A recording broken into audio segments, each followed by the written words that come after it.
Hey everybody, it's 5 o'clock somewhere as far as we're concerned here at Coeur. Welcome to our X millionth number of a Wind Down. My name is Madison Page, I'm CEO of Coeur. Hey Becky, and I'm really excited to bring on one of our teachers for this Wind Down named Alison Waldman. Alison is, what do I say about Alison? Alison is an incredible lady. And what's really crazy is that we actually have a story about how we met. Hi, Susan. Gather your wine, you guys. Gather your seltzer. Gather your Pinot Gris. Gather your whiskey. And we're just gonna have a little chat. So what she's just here is all. Can you see us? Greetings. Gosh, you look like a business lady. Well, let me tell you, what I did is I put on a cardigan over my tank top, and now I've gone from like quarantine mess to professional. Totally quarantine chic. I was just telling quarantine chic. Quarantine chic. I was just telling our viewers that we have a funny story that we didn't know that we knew each other, but we knew each other. Hi, Nikki. Welcome. Hi. Do you wanna set the stage, or do you want me to tell it, or how do you want to do this? I think you should tell it, because I told you this, but so you're about to hear a short story about how Maddie and I actually met, like for real met. Like we actually met in person like 10 years ago. But I don't remember her specifically, but she remembers me. Which is so fine. It's neither here nor there. It's neither here nor there that you don't remember me. It was a lot of people. Also, yeah. Cheers, by the way. Cheers. Cheers. I have my hard seltzer, and I was like, yeah, we're pulling it out. It's a hot summer day. This is just a profesh. Cheers. Of my laundry, whatever. Anyway, so we're having a chat, Alison and I, a strategy chat, if you will. And, sure. And I knew she was a dancer. You kind of knew that I was a dancer. Maybe you didn't know the degree. And she said, did you do Gaga, which is a type of dance? And I love the zoom in of the face. Sorry, I'm trying to get the framing right, so just don't mind me. You look professional as hell. So anyways, long story long, I was like, yeah, I did Gaga, like I did, the whole thing. And then she said, wait a minute, did you go to ADF? Oh my God. Which is the American Dance Festival. American Dance Festival in North Carolina, which Shakira, who just joined us, lives in North Carolina. It's all coming full circle. And I said, yes, I did go to ADF. And she said, I was the intern at ADF. Did you go to, but we said 2020, right? Or 2010. Because the next question is, okay, what year were you there? Because I was only there 1 year. And I was there. 2010. I was like, no way, that's when I was there too. That's when I was there. And then I looked at her and I said, Alison!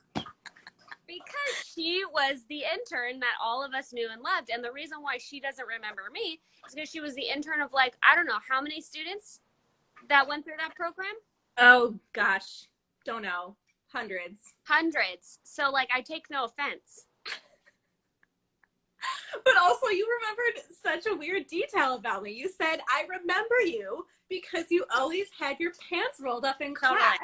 Yeah. And because for a second, I was thinking, there's no way she remembers me. There were hundreds of people there. And then she said that very specific detail, which is the thing that like I have this weird thing about having to roll up, particularly at least one leg of my pants when I'm dancing. Yeah. Once I get warm, and she right away was like, "You're the one who rolled up." It's you. It's you. And on the topic of pants rolling, like dancers are a weird bunch. Why did you roll up your pant? One pant. I don't know. Also, this is my dog Sesame here. He's gonna make many an appearance this evening. Yeah, because he has to. Why do you think so? If you can get into like the psychology of rolling up a pant leg, but not two, why do you think that is?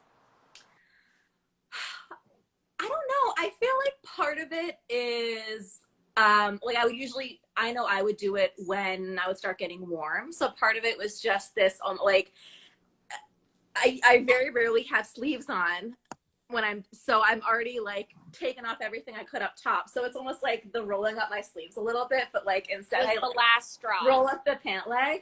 Yeah.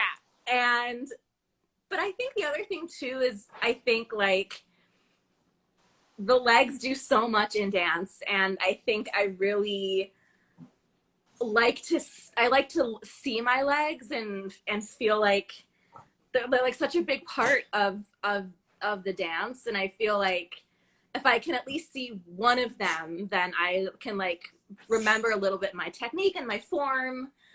But I also just think it's just like a weird thing, just like this guy. Yeah, we're rolling with the homies, and the homies is Sesame.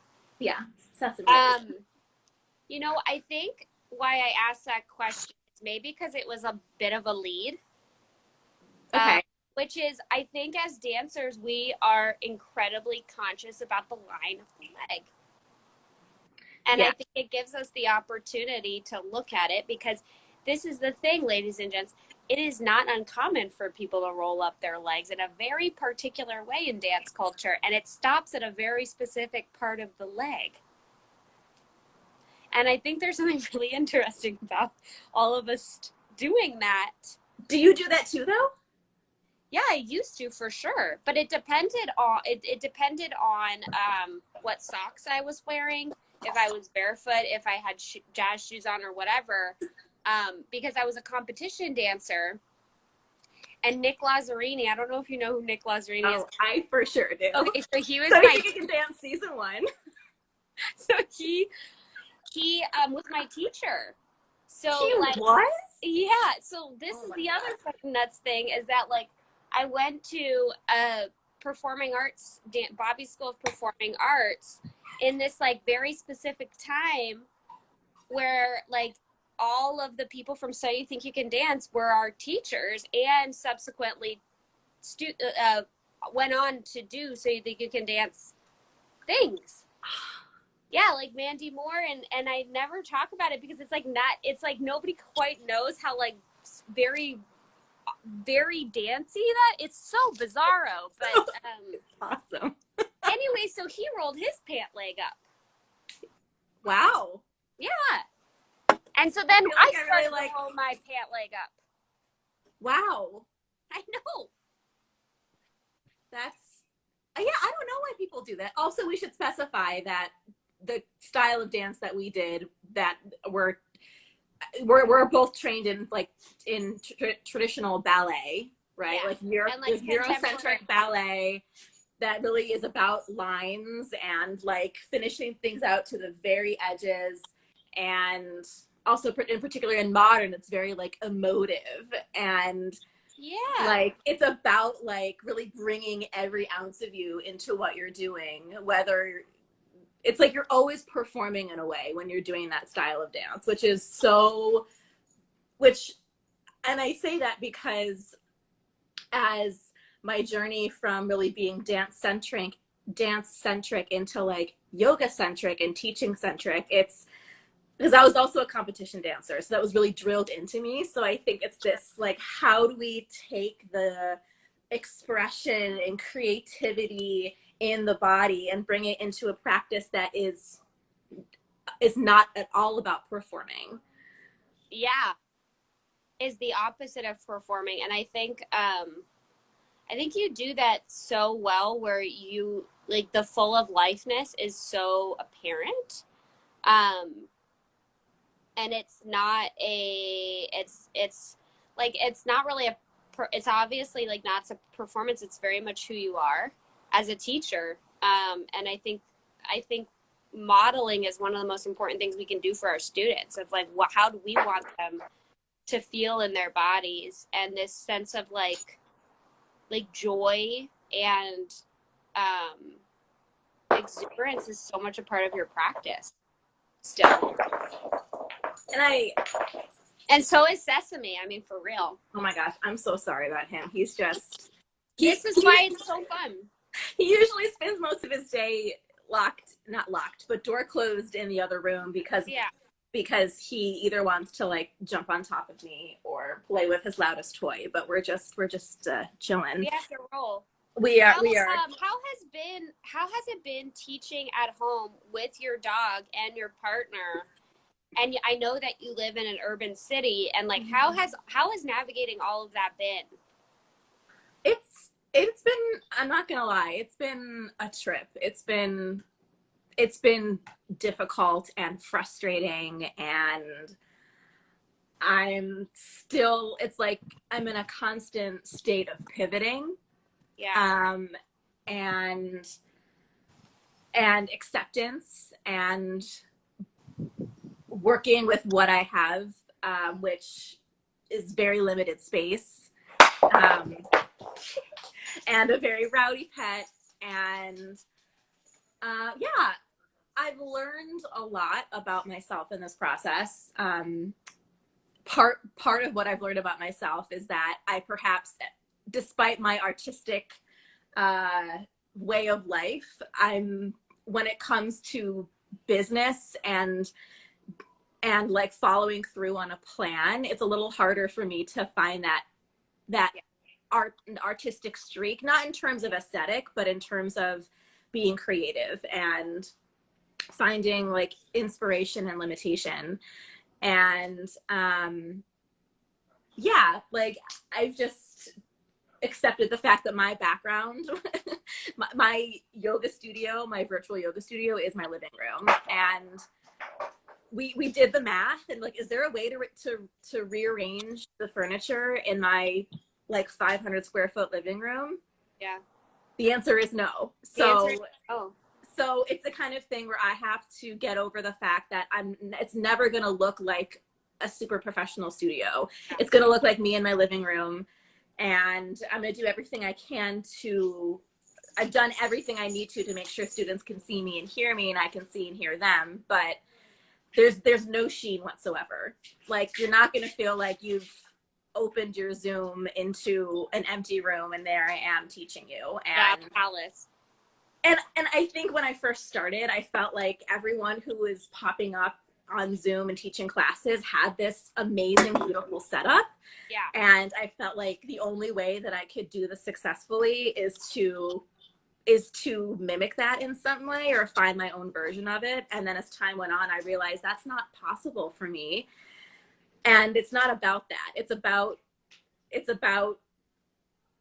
the teaching, and it's about the movement, and it's about the nurturing of students. But it did take me a long time to frankly get over myself. And I needed some help in getting past that kind of initial thing and saying, you know what, that's not in, there are some things that are unmovable.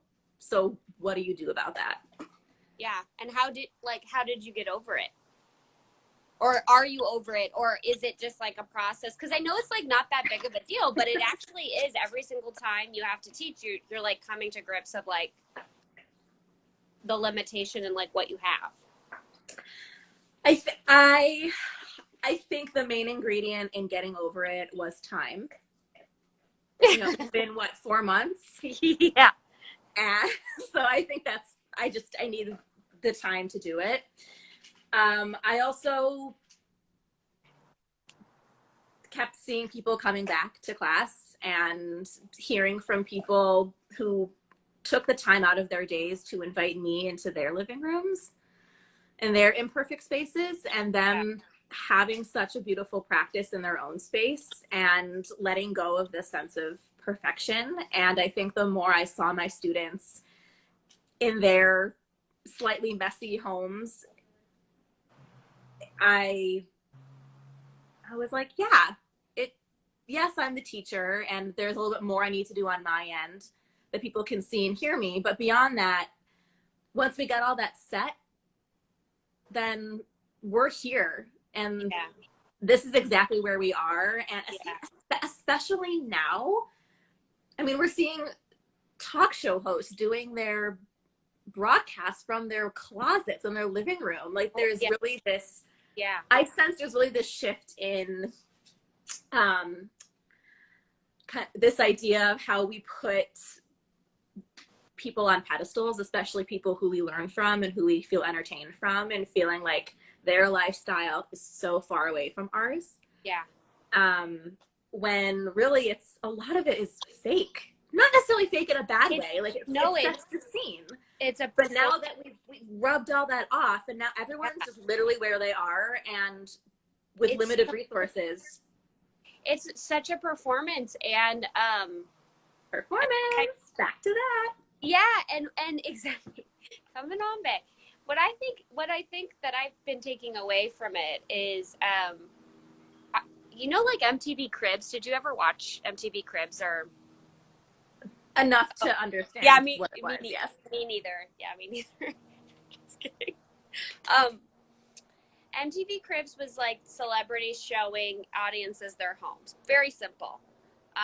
And like Missy Elliott was on it, and she's like, "Welcome to my house," and like you'd see her mansion, and it was like one of the most exciting shows because you see the people's houses, right? Like you see, I mean, some of it's very ostentatious, where like these are my 8 Maseratis, but then there's like this is like my record collection, this is like my recording studio, and it's also my wife's office, and there was such a sense of humanity about it that I will never forget. And I was really young when I watched it, and I think I liken it to that, where it's like stripping away from the it's not really inauthenticity, but from the performativity of everything. I think is so special right now.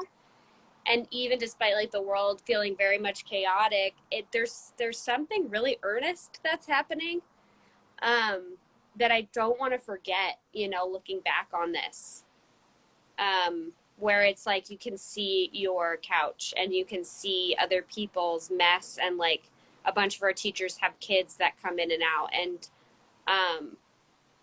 I guess that feels more real to me than what we were doing before.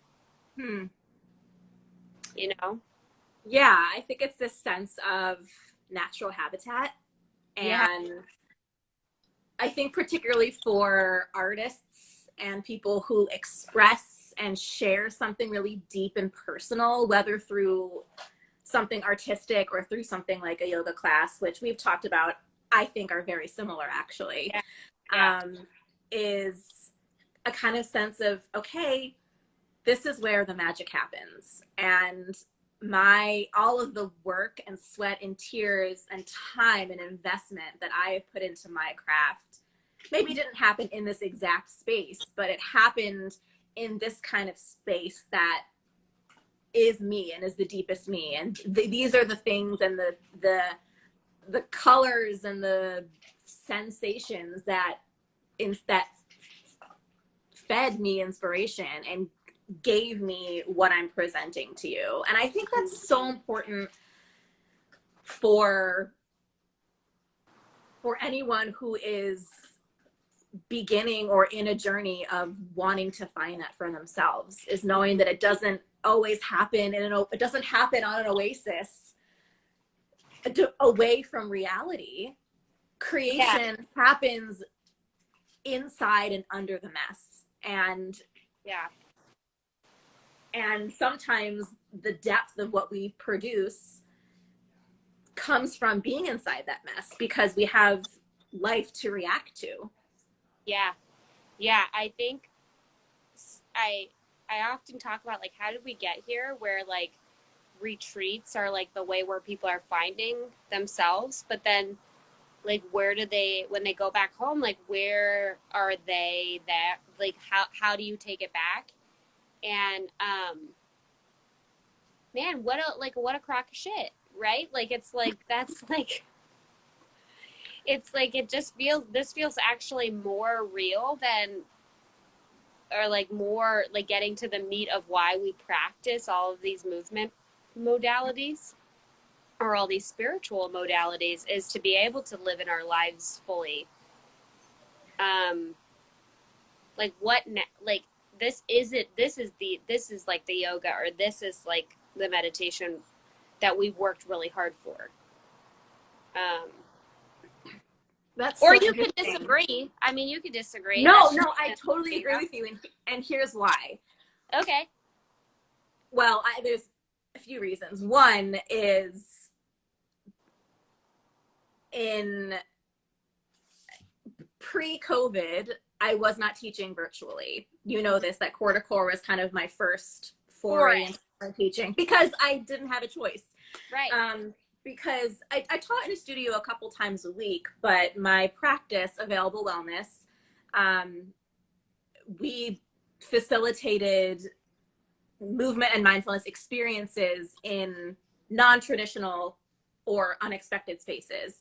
And it was really about taking it out to the people. And instead of asking people to come to me or come to us in a studio and in a very curated space, is how can we take these practices and insert them in your lifestyle? How can we do that at work? How can we do that in your health management? I work a lot in hospitals and healthcare spaces. And how can we insert these wellness and movement practices into your cancer diagnosis, for example, and treatment?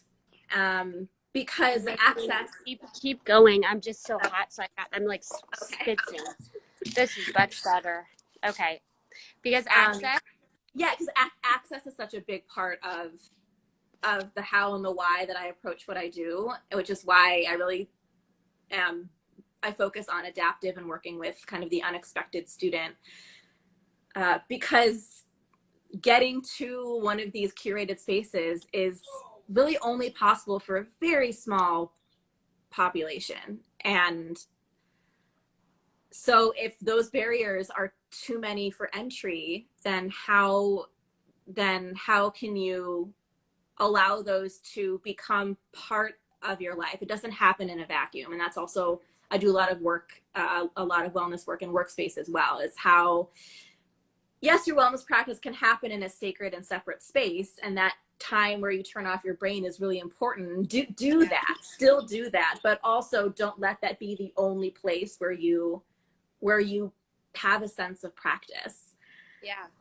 And the other thing I wanted to say, which goes back to Gaga, which if there are any other people who are familiar with Gaga here, give us a heart. Give us a heart. I just want to know if anyone's Gaga's movement technique is that it's a very internal, like navel gazing experience. It's really about listening to your body and like these very like small sensations of movement quality. But what they really encourage in this very, very internal experience to keep your eyes open. I don't know if you remember this, Maddie, when you ever took Gaga, they say, open your eyes. Yeah, of course. And it's this practice, this discipline of can you be internal and do all of this work while also like, where are you? And open your eyes and see who is in the room with you. And that is so hard. It's critical. So and that's the practice. Totally. That's the practice. Yeah, and retreat is not an option sometimes. Complete retreat is not an option. Yeah, it's not an option. I had a conversation with somebody that I was in a fight with, and I'm as a CEO, which is also very odd, I have to like really find a sense of assertive voice for, you know, us as a community and advocate for like the things that we need from the platform. And that requires me to be like a certain sense of assertiveness and like anger. And that's not familiar to me ever. And so somebody was just like, if it were me, I would, like, we were in a fight they were like, if it were me, I would just I would want space in this situation. And I was just like, what a fucking assumption that I want space. And I think what Gaga and like these kind of internal processes through movement gives you is this like real deep sense that you don't know other people's experiences. Mm. Like you have no idea what people are feeling, and the importance of staying connected to your own self while staying present for other people and realizing like I am not, my responses to things is not the only response, and it actually isn't at all. And Mm. so asking questions and being like showing up in the space of how are you feeling in this space to me is like keeping your eyes open, you know, because while you're doing all this crazy improvisational dance, you're not hitting anyone else. You're Yeah. not, or maybe you do, and then you put your arms up and you apologize. But it's such a practice, and it's such a practice for how to live in the world, especially right now when we're by ourselves and we're working with so much internal stress. I think a lot of people feel very stressed. I guess that's what I wanted to say about that. I also had a question for you about adaptive yoga. Um, because I think what's interesting is like it's coming into the forefront of people's awarenesses, and I'm not sure if it was just like the zeitgeist because of social media, where everyone's kind of pushing it, being like, guess what? There's many more people who identify as other than people who identify as really capable of doing, you know, a regular Ashtanga or Vinyasa practice. Mm-hmm. Um, so I guess what I want to ask you is more of like there's like an obvious why of like why are you teaching, because it's like you want to reach more people, but do you have like a um something else that propels you, like why are you doing this besides like also wanting to be provide access, or is that enough? I think for me, it comes out of this deep sadness Hmm. when I hear people say, I can't dance and I can't do this. And it makes me sad and angry because it it means that there's been such a misrepresentation of these practices in life and in culture, and this sense that it's only for that it only counts as something until you've reached a certain like point. Yeah. Like it doesn't, like that you're not dancing until you can put your leg behind your head or something. Right, there's like When this rule. It's like there's a rule, yeah, there's like a you can't like dance unless you can do that. yeah, and that just it makes me really sad. So I think that's part of it. Is there's just something in me that is just like no. Yeah, yeah. But just a little bit of background, which I don't think you know this either, but just the one of the reasons I got into this and really pivoted away from teaching and moving with people who look like me, uh, it's I think where it started was my sister um, was diagnosed with breast cancer when she was 31, which is So young. just around the age that I am now. I'm 32. Yeah. And it came out of nowhere. No history in the family at all of this. Perfectly healthy otherwise. And she and we something that she said, she was also really active. She's an active person, and her she said something about one of the worst parts of being ill is the sense of losing control over my body and losing the sense of agency over what happens and letting this thing that I didn't invite in take over my entire life. Yeah. And that happened right around the time that I went to Israel and really dove into Gaga. It goes back to Gaga. Here we are. Yeah.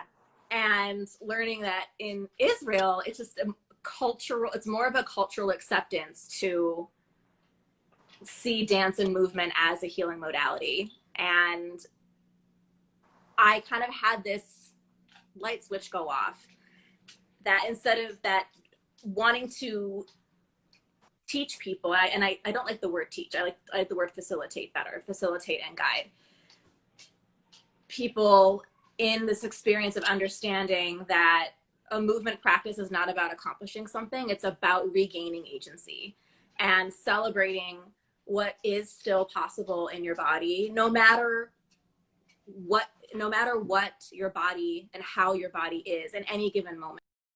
And the sense is available to you, and that it's really a toolbox, and that creating a wellness practice is not about coming to me every time you need something because I'm your mindfulness or wellness guide.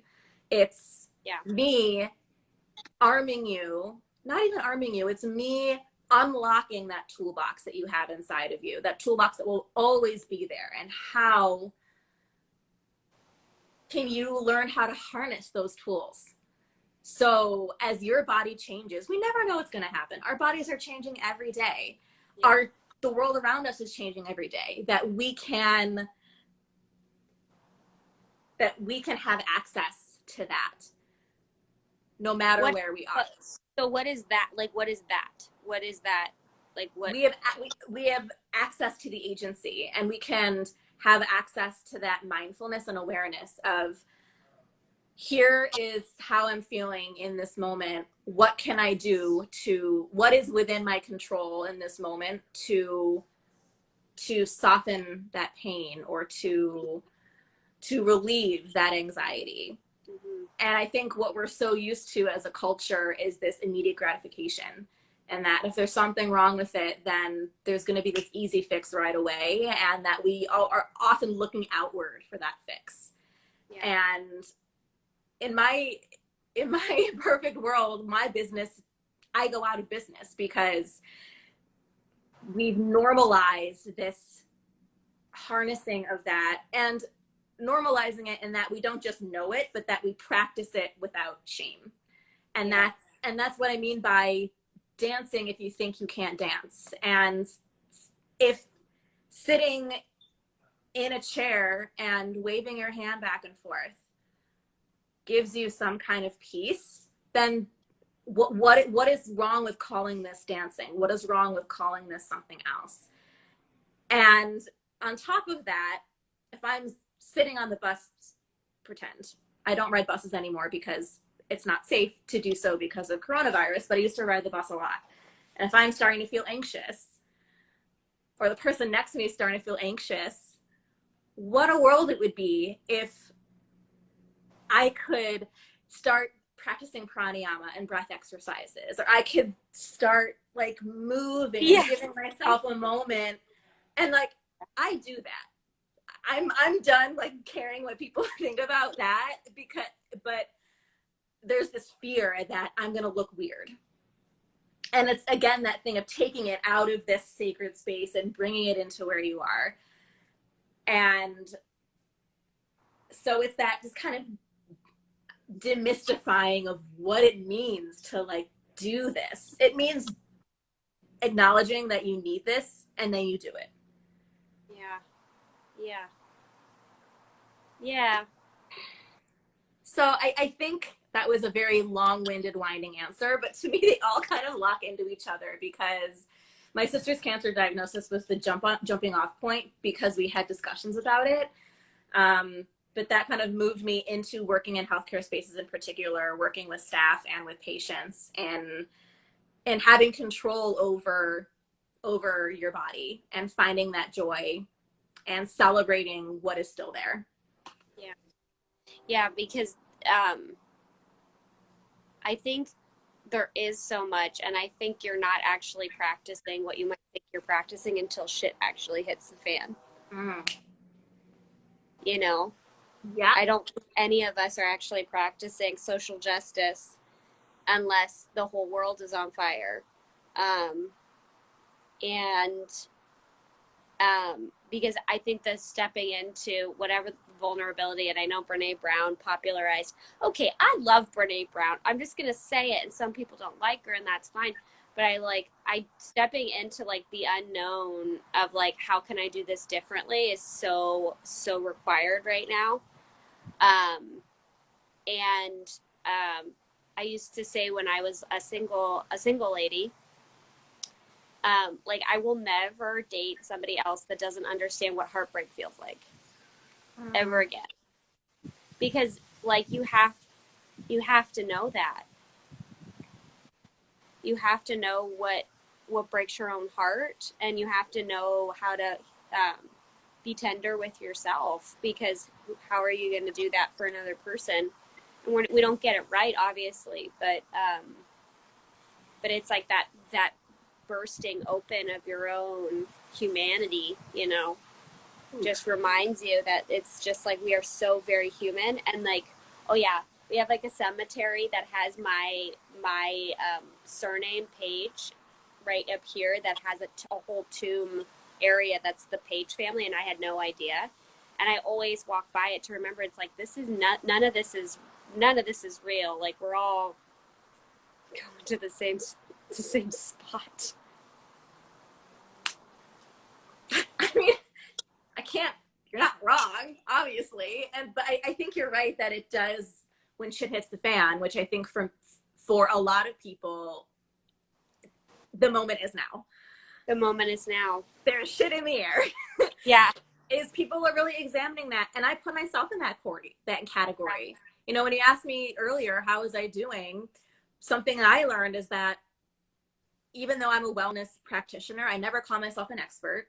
I don't really think there's such thing as a wellness expert, because my wellness is not your wellness, and vice versa. Right. Yeah. Is I had to take a good hard look at my wellness practice, because I don't want to say I freaked out, but it took me a lot of time to figure out how to manage this, how to manage this moment in time. I'm an extrovert. I'm a people person. I get cabin fever very quickly, and I thrive on bouncing off of other people. And so being isolated has been really hard for me. And I realized that my wellness practice really had to shift, and that I really had to work hard, and I had to take some of my own advice and drink some of my own medicine of doing that slowing down and starting small and saying yes, and then messing up and realizing that I was convincing myself that I was doing more than I really was, and like changing again. And it's like it's a practice. That's why there's no instant gratification in wellness, is because your needs are always changing. And I teach it and I lead it, but I still have a lot of work to do on my own practice. And I used to be afraid to admit that. And now maybe it's quarantine. I want people to know that I am really proud of the work that I've done, and I believe in what I share with others, because I take my own advice because I need it. And if I need it and I know it, then other people need it and know it, and that we're in it together. Yeah. I also think what I hear is that there's like an acceptance around being an introvert. I mean, sorry, excuse me, the opposite, being an extrovert. Fucking who you are. Yeah. And it's been really interesting because my partner is very much an introvert, and he is very content. He's a homebody. He's very content just kind of staying in place. And so it's been really interesting to see how we have dealt with this very differently. And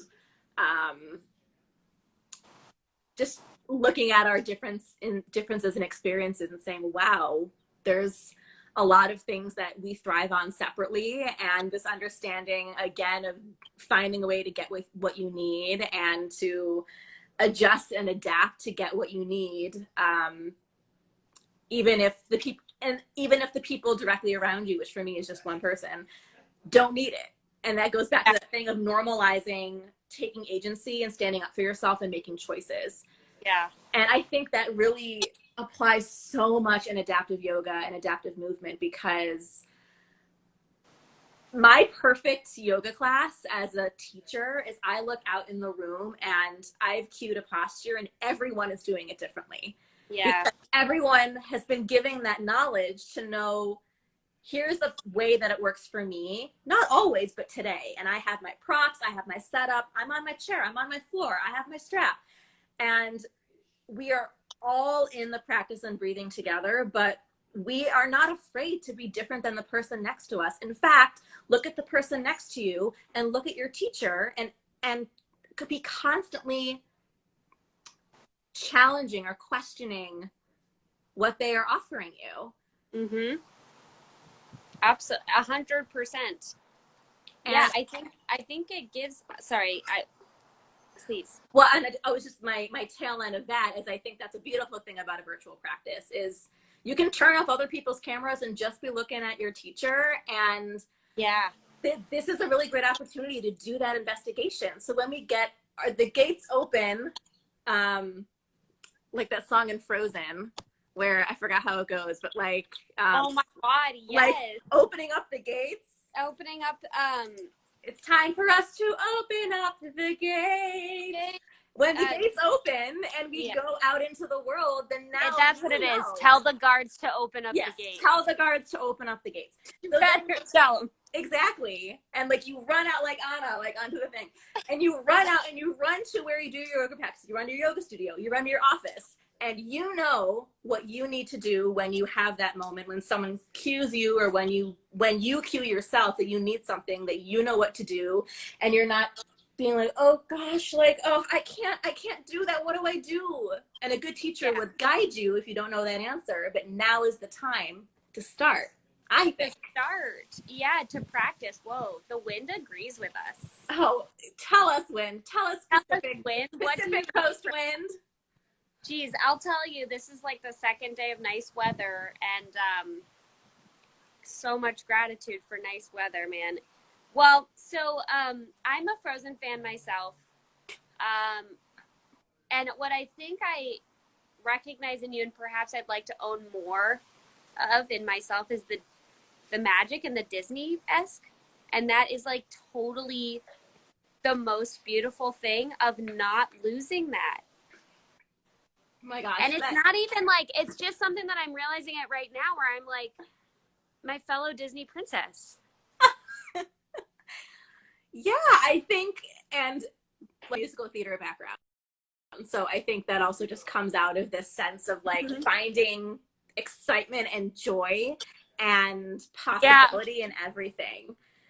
But yeah, I'll take that. I love that about you, dear. I'll hold that, dear. I love that. A new kind of Disney princess. One that's all about choice. A new kind of Disney princess. It's all about choice, and it's all about being like having a real body. But you know what I love about Frozen is that like the love that she found was with her sister. Yeah. Break my heart. Break my heart. Well, Alison, how shall we've talked so much. I can't even believe how much we've traversed.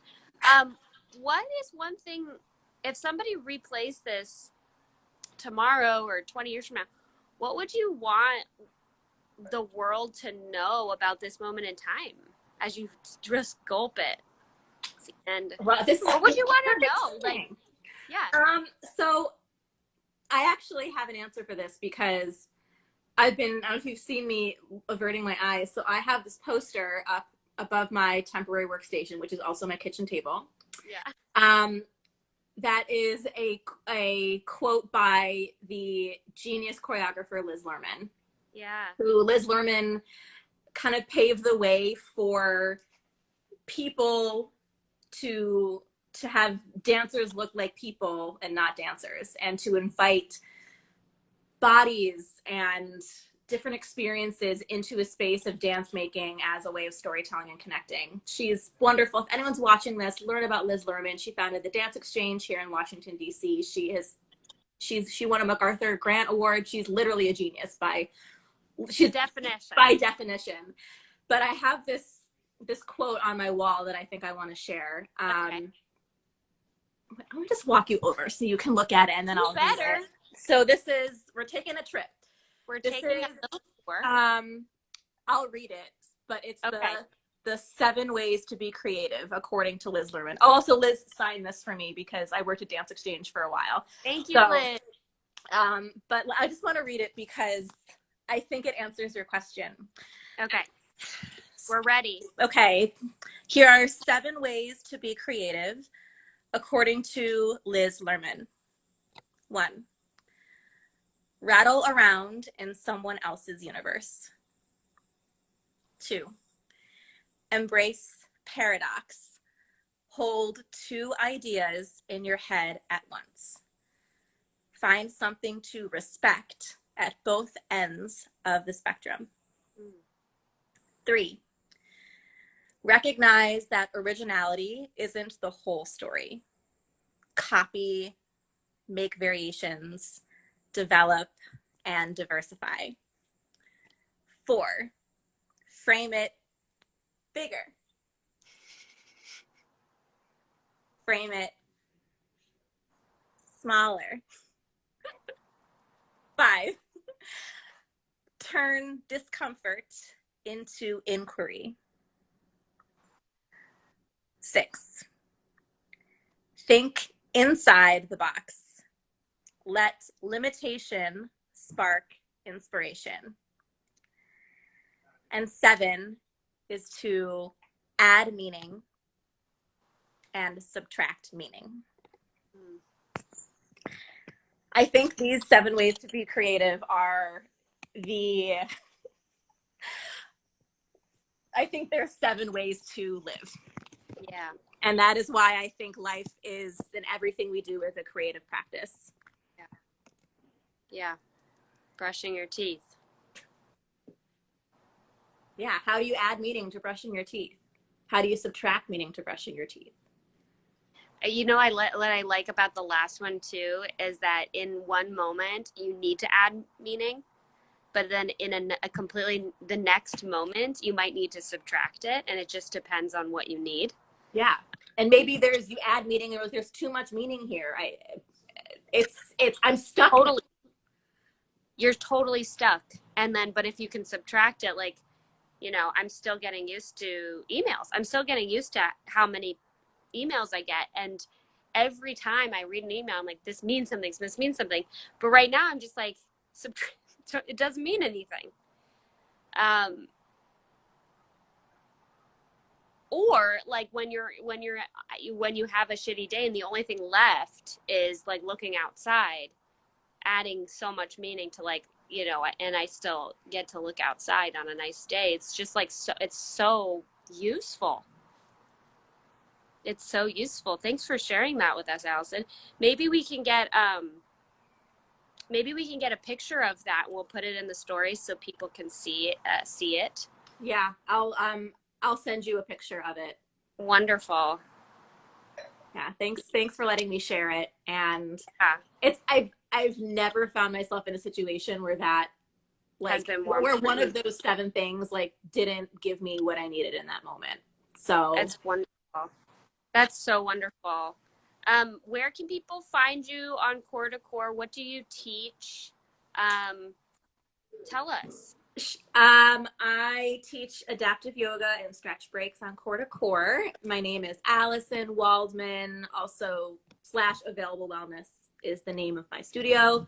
I teach chair yoga, which is mostly folks who I like to call golden age yogis. So people 50 plus doing chair yoga. I also have 2 30-minute stretch breaks at 2 p.m. Eastern, one on Tuesday, one on Thursday. And those are specifically for those overstressed desk jockeys of the world. Our Tuesdays, we do neck and shoulders, and Thursdays, we do hips and lower back. It's all of like the best, most juiciest floor stretches that you can get, and we get right into them. Awesome. No, we don't own, we don't anything. We just get right into it. It's a stretch break. And we also I have a couple extra gentle yoga classes in the flow-ish style on Wednesday nights and Friday mornings. Beautiful. Yay, Alison. And I know you're going to be perhaps adding some dance party breaks soon Yeah, my hope as is you to get bring a back from little, vacation. yeah, a little bit more of some dance. I've been doing 15-minute dance breaks on my Instagram since quarantine started, and it's been like my favorite thing to do. I have all these playlists So I've made, and I'm hoping to do it on Core to Core when I get back. Yes, from vacation, an actual oh, vacation. So hopefully actual, in July we will dance it we'll out. reconvene and we're gonna dance it out. Dance Thank it you out. so much, Allison, for sharing with us, and it's just been such a real pleasure. This was a really special wind down, wind down.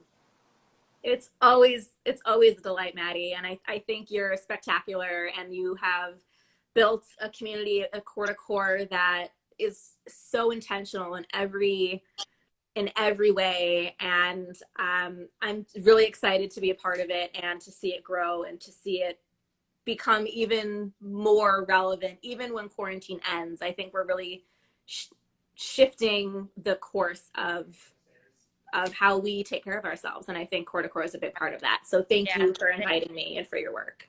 Oh, thank you. I'm really excited for what we're doing too. I'm Yeah. really excited. All right, everybody. I'm just excited. Excited. Fellow Thanks Disney everyone who stuck princesses. All around. right, we'll see you soon. Yes, Mwah. thanks everyone. Take care everyone who stayed. Thanks for listening, and Thank yeah, keep you. taking care. Bye, More soon. Maddie. Bye, everyone. See